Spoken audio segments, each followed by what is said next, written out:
Yung native pig. Apat lang, pangkatay. Yan. Napakain natin ng nagtiriman ng Madre de Agua Tricantera. Ayan, sarap na sarap sila. Tapos meron ding darak. Darak ng mais, darak ng palay. Mix na yan. Ayan.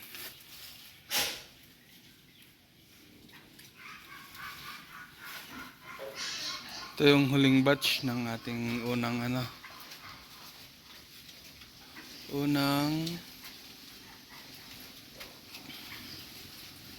tawag doon.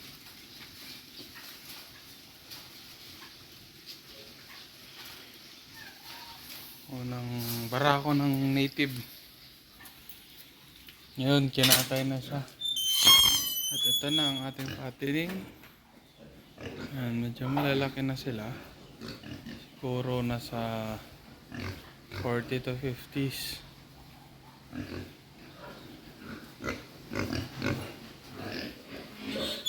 Ito yung first batch na anak ni Zeus. Ayan. Ito na yung mga bunga ng paghihirap niya. Bawasan na yan guys kasi binenta na yung iba. Ayan, ilan na lang balas. 6. Dating 16. Ay hindi, 7 pala. Ayan. Tingnan nyo, marang may sakit yung iba kasi nagtatay sila na. Ito yung kabila. May automatic feeder kasi yan. 5 to. So 5 dito sa kabila, 5 magkakapatid tong mga to. Pinag-iwalay lang na para hindi sila overcrowded. Tapos ito si Poseidon. Tingnan natin si Poseidon, no? Malaki-laki na. Actually guys, ito si Poseidon. Nagamit na siya. Nakabuntis na siya, no? Poseidon. Dito doon. Mga to si Poseidon. Ha? Ha? Uy! Uy! Ayaw pa hawak sa Sungit na siya. Tapos ito yung nanganak ng 11 heads. Yan. Ito, nakastahan na ulit ni Zeus. Ito si Zeus. Yan, Zeus. Zeus. Yan, napapahawak na si Zeus. Ang bait na siya guys. May sarili na siyang kulungan. Ito, lapit na siyang manganak. Kita naman sa tiyan siguro. Siya yung unang anak ng F1 natin. Kasama to, 2 sila. Kapatid, malapit na rin siya.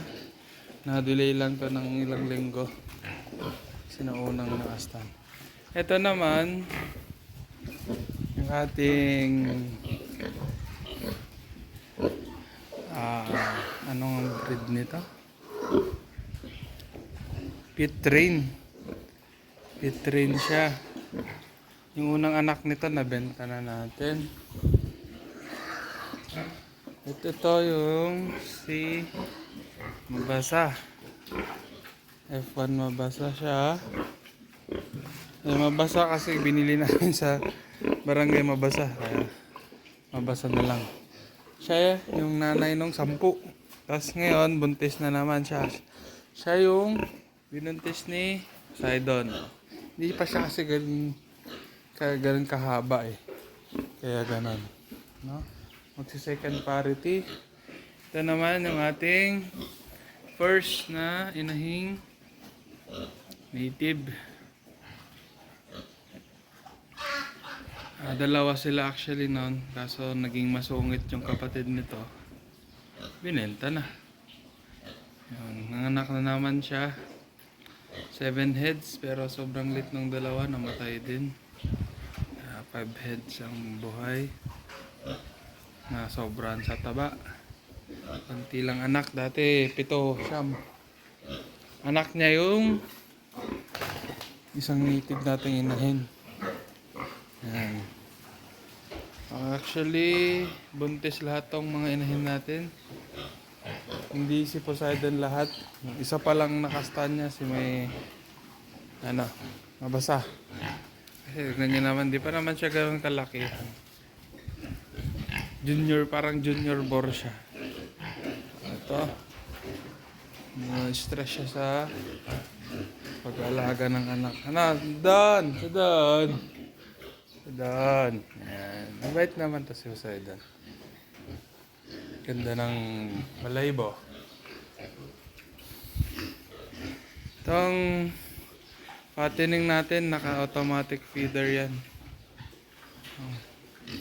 Grower mash. Ubusan kanina, kalalagay ko lang. Takaw kasi ng mga to eh. Ayan.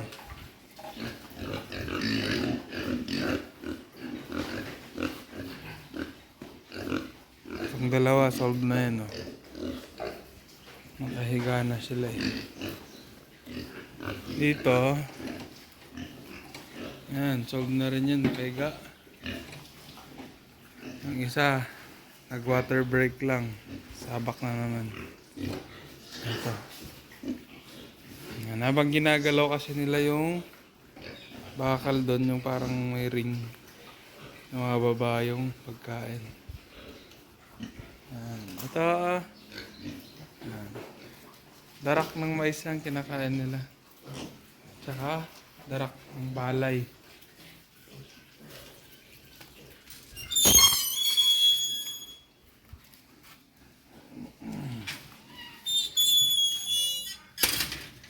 Dito tayo sa labas. Kumakain pa rin sila. Dito nagtanim ako ng kangkong.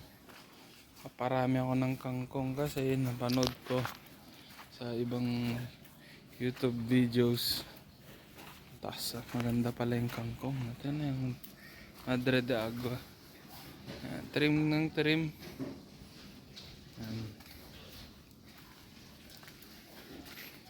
Maganda ang kangkong para sa mga alagang baboy. Yan, may mga pato tayo dyan. Papapakain ko lang. Yun na nga.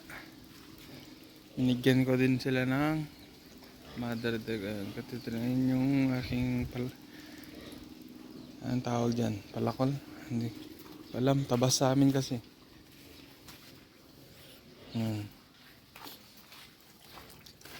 Ang ating saging, wala pa tayong nagagawang fermented banana trunk, pero malalaki na rin silang mga saging. Ibang saging na pakinabangan na namin, kinakain na, nakain na pala. Itong mga saba, tagal talaga to eh. 8 months ata ito, hanggang taas ng taon. Malilit pa yung trunk nila. Pero itong iba yung trunk, kulay ng trunk. Namumunga agad dyan. Ayan. Nagsunog kasi yung father ko dito, kaya namatay sila. Ayan. Ano bagong namin. Ito. Namunga na siya.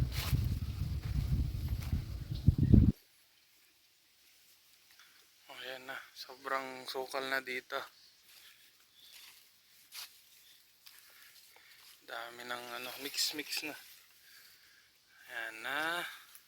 Kaya ako nag-trim ngayon kasi nakokoberan na yung mga saging ng Madre de Agua. Ayan o.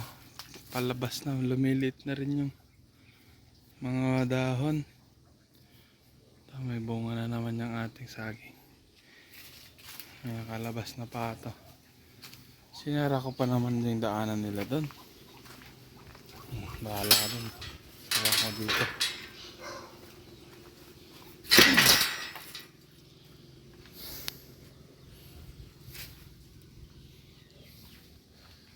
At yun na nga oh. Yan ang nangyayari dito. Yung kalalagay ko dun sa baboy galing dito, laki oh. Lumiwanag dito. Kanina lahat madilim. Yan. Para lumabas ng maganda tong iba. Ito hindi na kasi naarawan. At ito ang good news natin, lakatan. Ayun, may bunga na siya. Yan, ang laki. Ang taas. Sobrang taas bago mamunga, no? So pagka ginawa kong fermented banana trunk yan, isang trunk lang, drum na agad ng pupuno. Ayos.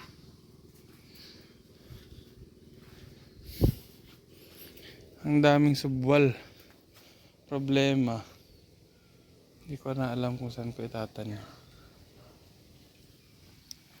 At ito na nga, mataas ng tubig sa lake. Tuloy-tuloy na yung ulan dahil sa bagat. Okay. May mga nagtanim ng gabi dito. Ayos. Ito, naayos pa natin yung pinapaayos yung tawag dito, biogas. Para sana pagka nag-harvest ako ng mga gabi, lulutuin natin, pakain din natin sa baboy. Problema, walang hindi pa gumagana, nasira kasi. Yan.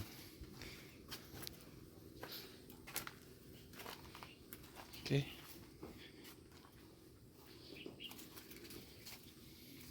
Yan, puno ng gabi.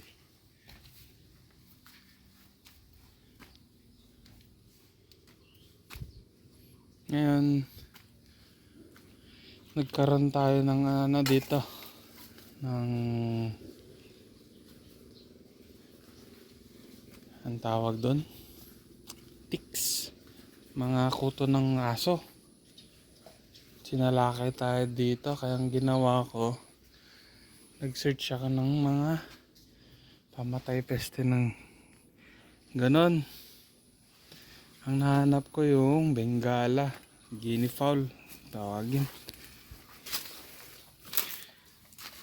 Kaya bumili ako ng 5. Medyo lumaki na sila. Pinakawalan na. Kakaiba yung balahibo. Dito na sila. Inubos na siguro nila yung mga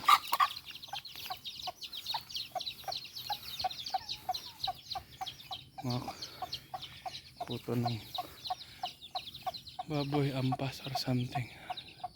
Ayan, manok natin. Yan ang update sa ating mga saging. Yan, saging. Lalaki na yung saging natin. Yan, nabubuhay na sila.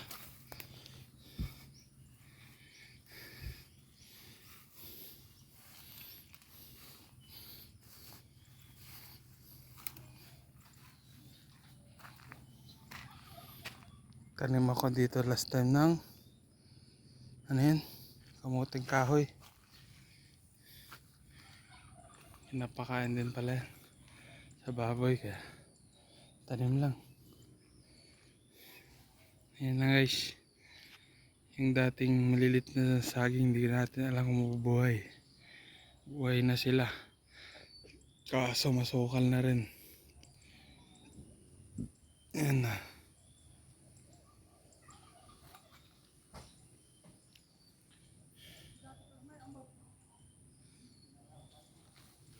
Yung iba kasi bagong tanim. Ante-ante nagtatanim pa rin ako dito. Lalo na yung mga may space.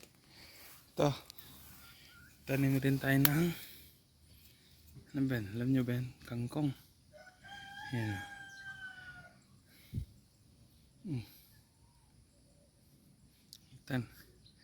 Tanim kasi rin yung father ko ng kalabasa, kaya mas nagiging dito masukal. Ayan na. Malabas na yung mga dahon ng saging kasi ulan na ng ulan. Pati yung mga gabi. Ayan, na sira yung dahon. Ayan na yung